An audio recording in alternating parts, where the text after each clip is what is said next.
Bueno, después de revisar los correos que nos han llegado, ya elegí mi tema, extorsiones. Ay, qué tema tan interesante y además difícil, ¿no? Porque la verdad hay muchas personas que son víctimas de esto. Sí, mira, he estado buscando información y según las autoridades, solo el 20% de las víctimas de extorsión denuncian el hecho ante la Policía Nacional. Claro, porque asumo que las personas que extorsionan juegan mucho con los temores, los miedos de sus víctimas. Entonces, denunciarlo se hace un poco más difícil. Me parece un buen tema.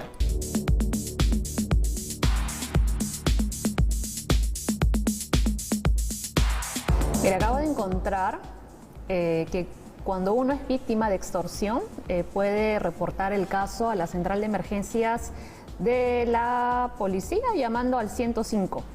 Ah, qué bueno. ¿Y eso significaría hacer una denuncia o solamente es una consulta o solicitud de información? ¿Qué será? Esa es una pregunta que también tengo y se la voy a hacer al abogado que ya está viniendo para la entrevista. Se llama Jorge Moya, es abogado penalista. Ah, qué bueno. Entonces ya tiene la entrevista. ¿Qué hora es? Ya en breve, justo está viniendo para acá, así que creo que con él vamos a poder resolver todas las dudas sobre este tema tan importante. Perfecto. Entonces, más orientación para nuestros televidentes. Eso es. Voy a estar ahí nomás, a tu costado. Así es. Cualquier cosa te whatsappeo una pregunta. Whatsappeo. Bueno, ¿me whatsappeas o lo dices aquí?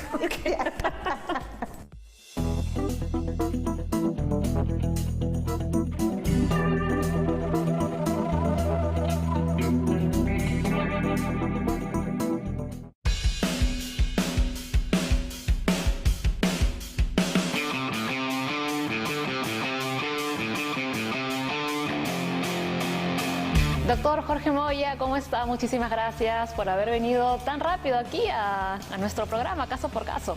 Le agradezco la invitación y estoy a sus órdenes ante cualquier pregunta que usted desee hacerme. Sí, hoy hablamos sobre las extorsiones, algo que estamos viendo desde hace ya algún tiempo muy seguido. Ahora con la pandemia entendemos que se ha incrementado, pero de repente para iniciar sería interesante que nos defina y que no confundamos extorsión con estafa, ¿verdad? Correcto.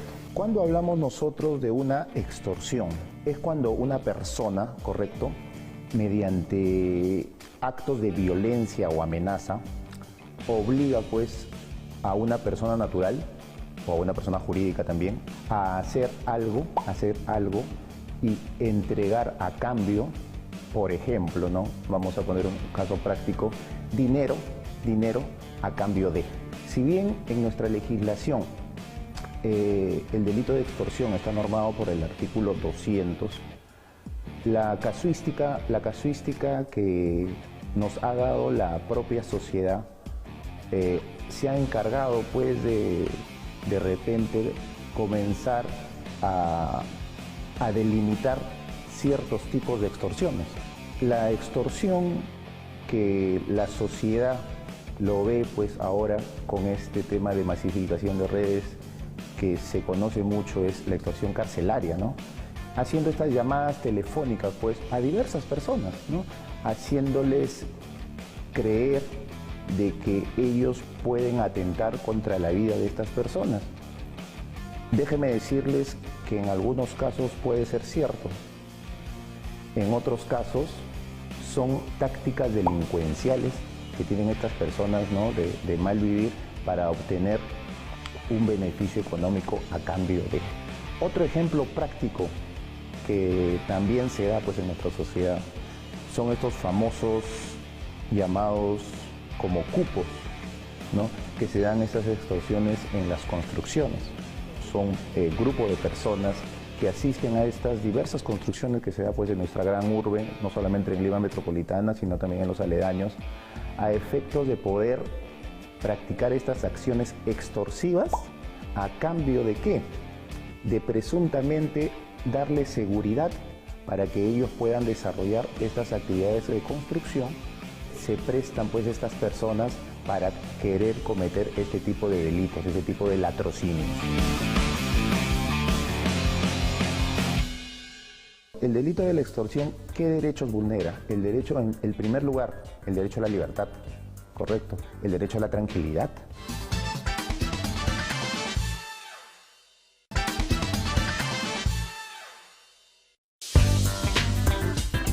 celebramos el Día Mundial del Donante de Sangre. Esta fecha fue establecida en la Asamblea Mundial de la Salud en el año 2005 y tiene como objetivo crear conciencia a nivel mundial sobre la necesidad de disponer de sangre y productos sanguíneos seguros para las transfusiones. En nuestro país, en este día se promueven acciones que permitan recolectar unidades de sangre que servirán como respuesta inmediata ante una situación de emergencia y catástrofes.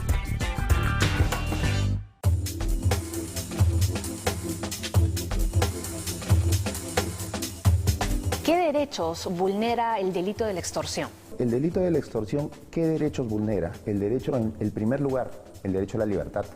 Correcto, el derecho a la tranquilidad, correcto, pero también ahí tenemos que hacer una gran diferencia cuando hablamos de derecho a la libertad. No confundir lo que es el delito de extorsión con el delito de secuestro, correcto, porque efectivamente en la extorsión se puede dar ese caso, correcto, tener privada de su libertad a alguna persona a cambio de, correcto, estamos hablando de personas.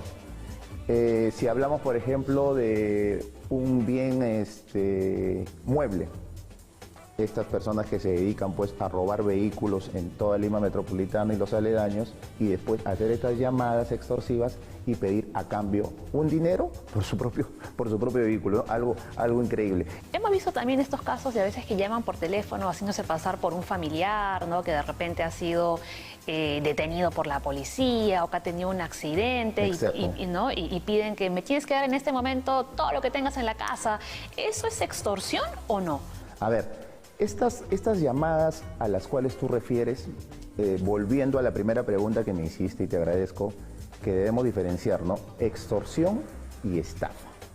Esto sería más comúnmente una estafa. Ah, ya. Correcto, porque nosotros nos estamos aprovechando de una persona, engañándole, haciéndola caer en error, mediante este tipo de ardides que utilizan estas personas haciendo llamadas falsas. Ahí no estaríamos hablando de extorsión. Ahí no estaríamos hablando de extorsión. Entonces, doctor, ¿nos podría hacer, digamos, un listado de cuáles son las modalidades más comunes para que nuestra audiencia esté alerta? Conforme te decía hace un momento, ¿no? Las extorsiones carcelarias, que son llamadas telefónicas que hacen de diversos establecimientos del penal.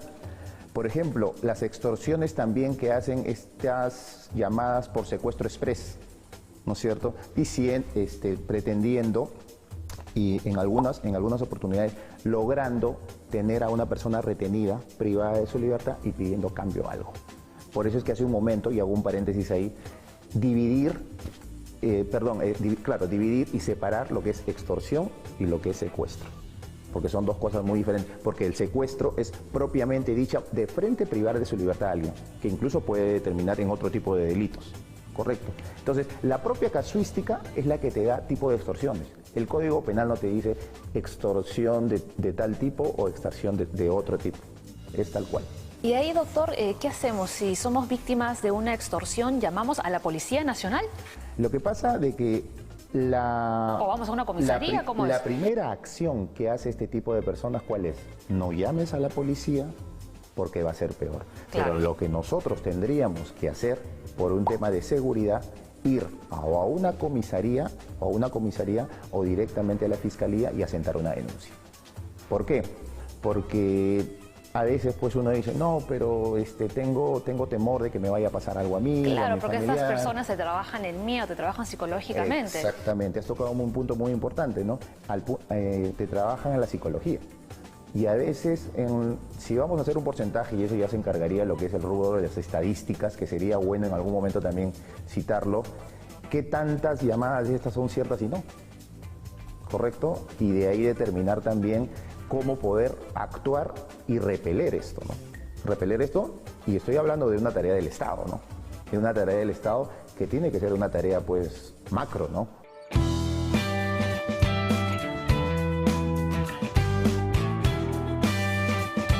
¿Cuáles son las sanciones, doctor? Una persona que es hallada culpable de extorsión, ¿a qué se enfrenta? ¿Qué nos dice el artículo 200? Las penas van desde una pena de 10 años hasta una pena de 15 años, pero esto estamos hablando del tipo base. ¿Por qué? Porque si nos vamos al lado extremo, las penas por extorsión podrían ser hasta penas de cadena perpetua. en este tipo de casos podríamos citar, ¿no? Cuando los rehenes privados de su libertad para querer cometer estas acciones extorsivas son menores de edad o mayores de 60 años. Otro caso, cuando las personas estos rehenes tengan problemas de discapacidad. Otro problema, si la víctima por la cual se van a querer cometer estas acciones extorsivas resulta con lesiones graves. Correcto. Y ahí hablamos también de otro delito, que se podría abrir otro tipo de denuncia, ¿no es cierto? ¿Qué otro? Que el agente que practica estas acciones extorsivas se valga de menores de edad. Correcto. En estos casos que yo te he citado, las penas en un grado extremo podrían ser hasta de cadena perpetua. Eso según lo tipifica el último párrafo del artículo 200 sobre extorsión en el Código Penal.